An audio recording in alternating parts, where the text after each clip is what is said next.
Okay, welcome. We're going to get back into the Nspire Handheld. Last time we focused on using the calculator tool and a lot of the functions that are available with that.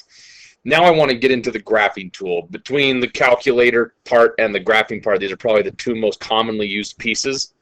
So we're going to open up this. So here's your handheld right here. I'm going to try to do as much as I can off the handheld if you were holding this. If you have the teacher software, the button's all pretty much the same thing. The only advantage is you have a keyboard, which sometimes makes typing your numbers in a little bit easier. But I'll try to limit to myself as much as you may be limited. So on your handheld, if you had forgotten, we're going to hit home. And let's start with a new document, a new fresh document. If you had something up, it'll ask it to save it. Nope, we don't want to save it. Okay, so good and fresh. And let's add a graphs page. Okay, the first thing that pops up, it gives us our equation editor. So let's put in something. Let's try something linear, something easy. So maybe 3x minus 2. And you hit enter. And that throws the graph on there. And now we have a graph. And this is where the colors are going to be nice, because if we do more than one function at a time, we can differentiate with the colors and everything.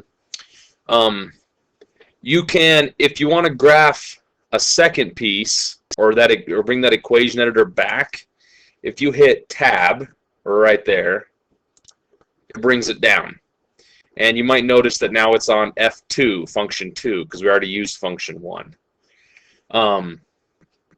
Also, if you want to bring it up, another way to do it is with hitting Control and then G, and that'll do it. Tab's just as easy, though.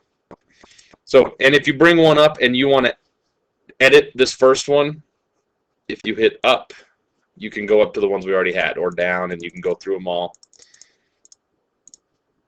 And so I could do something like, oh, I wanted minus 4. And now we got it. Okay, and one of the common things people are used to doing on maybe their 83 or 84 is utilizing the table. So let me show you a quick way to view the table. If you hit Control T, it'll bring up the table, and it just splits your screen. And so now you can scroll down on this. You can look at all your values. If we just click down. If you want to change your table settings, maybe we want to see the x's by a halves or something. If we go Menu, Table, Edit Table Settings. So now we could do something. We could tell it where to start. Maybe we want to be at -10.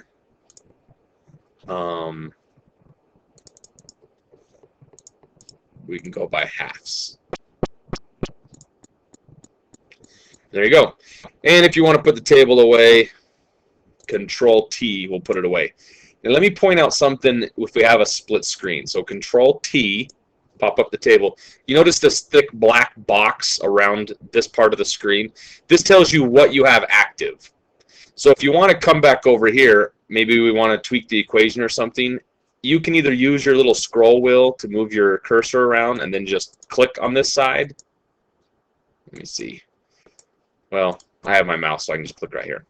But you could, two ways to do it. Either use your cursor and move it over to the part you wanted, or if you hit Control and then Tab, that'll just bounce you back and forth. Okay, you might remember last time I told you the menu button is where you're going to find most of your functions, right here. So it depends on what you have open will determine what menu options you get. So you can tell I got the black box around the graph page. So if I hit menu, I get all these graph tools, and we're going to come back and check out some of these. Hit escape, that'll turn that off. Control tab puts you at the table. So now when I hit menu, it's got a different list of options because now I'm on the menu, or a table. So it's going to give me table options. So I'm going to turn that off. I'm going to turn the table off. Let's just look at our graph. Okay, now there's a couple things that are pretty slick. Once you have your graph up, you can do some basic transformations with your graph. If you put your cursor on the line, and you'll get different things depending on where your cursor is. If your cursor is on something you can grab, it'll make a little hand. So you'll see this little fist. this little hand grabber, we can move our label. There's two ways to close the hand. And it's going to be kind of hard for me to do because I'm trying to use the software. But if you have your hand on something like this label, this can be moved. If you hold down this center button, the center right here of your touchpad, if you hold that down for about a second, the hand will grip. And it'll look like this. Or if you hit Control and then just tap this. So put your cursor on what you want, and then you hit Control and then tap the center, it'll grab a hold. And then you can move it. Maybe we didn't want our label. Your label will naturally attach to the line. Maybe you don't want that. Maybe we want the label out here, out of the way, and we don't want our graph to be cluttered. You could do that. Now, let's say we change our minds. Remember last time I gave you some shortcuts? Control-Z will undo. Control-Z, just like on your computer. Okay, I'll just leave it right where it's at. Okay, but we could do some transformation. So I was saying when you put your cursor on different things, if you're up here, it makes little rotating arrows. And if we touch the grass more towards the axis, it gives us a crosshairs. Now, if we grab the graph, so either hit that center button, hold it for about a second, or hit Control and then tap the center. Once you've got a hold of it, now you can just slide your finger around on your touchpad and you can rotate your graph right there. Now, if you notice what changes, your slope's changing and your y-intercept is staying fixed. So this becomes a very dynamic way to visualize things for your students. And if you put it down closer to the graph and it turns into a crosshairs, if you grab it, this will let you shift it. Now the slope's changing the same. What I'm doing is I'm changing the y-intercept. Now my equation's not following me because I already grabbed it and moved it, and it kind of broke it being magnetized to the line. It's not really stuck to the line anymore. So if we want to move it over here or something, and then I can move this around. Let's try something a little more fancy. So we'll just put this back somewhere.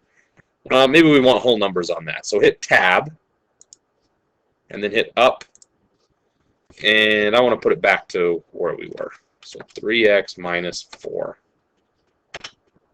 All right, let's graph something else. Let's put a parabola on this and see what it looks like. So Tab, and then we'll just try plain old x squared.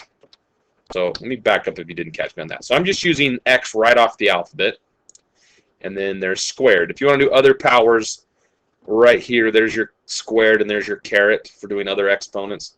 But if I just hit squared, and then enter, there's our parabola. Different colors, so we can see what it looks like, so we can easily recognize the different pieces. Now we can do transformations on this the same way. So to dilate it, if you put your cursor on it, not right near the axis. Near the axis, you'll get a crosshairs to translate it. Out here, we can dilate it. So if you hold that center button on the touchpad down, grab it, then if you use the arrows on the touchpad or slide the touchpad back and forth, we can widen or shrink it. And if we want to translate it, get the crosshairs, and we can move it.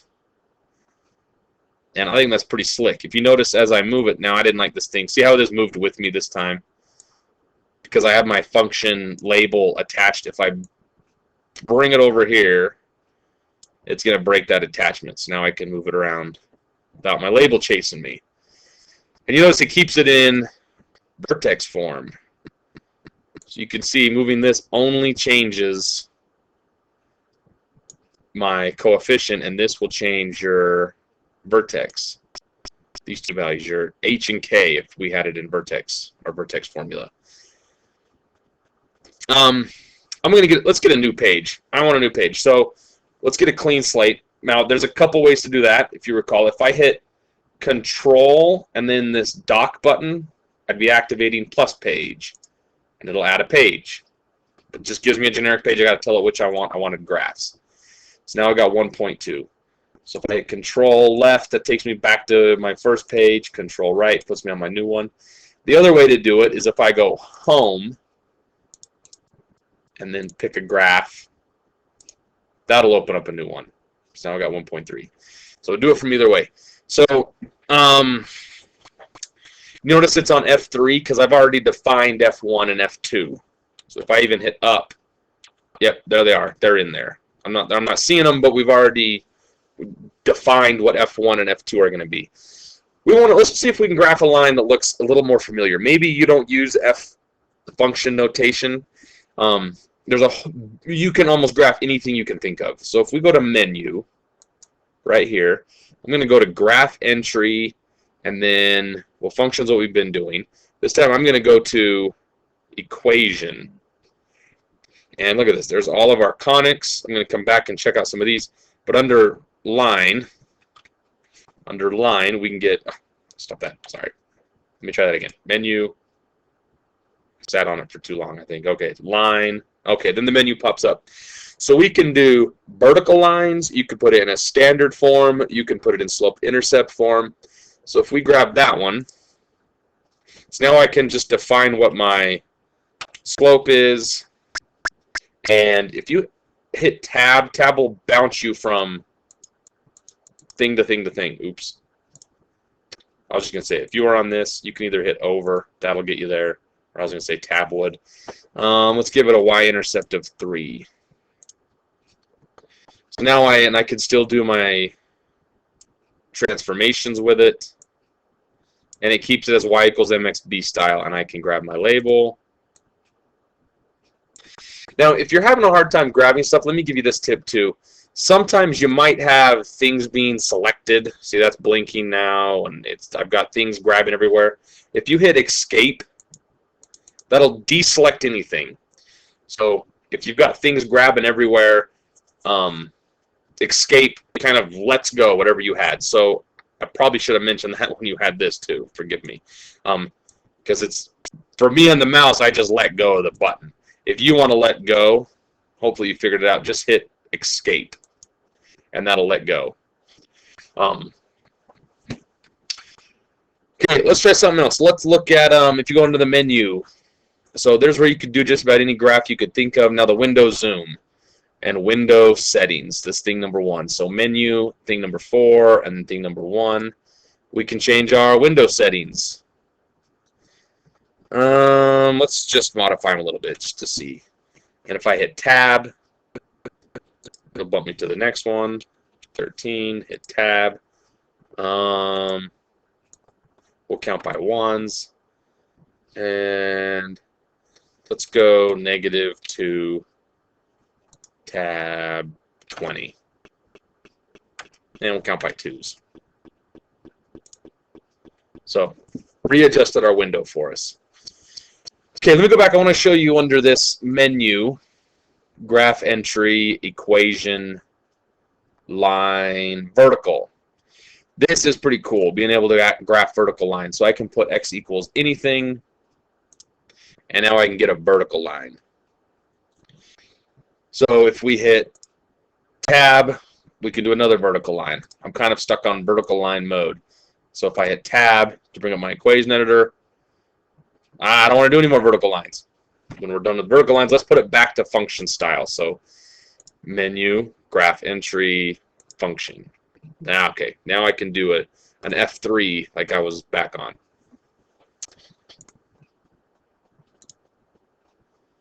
Okay, I wanted to check the time. I think I'm going to stop this one right here. We'll pick up the chase, and I'll show you a few other features. I'm just going to break this up and make a second video so it's a little more manageable.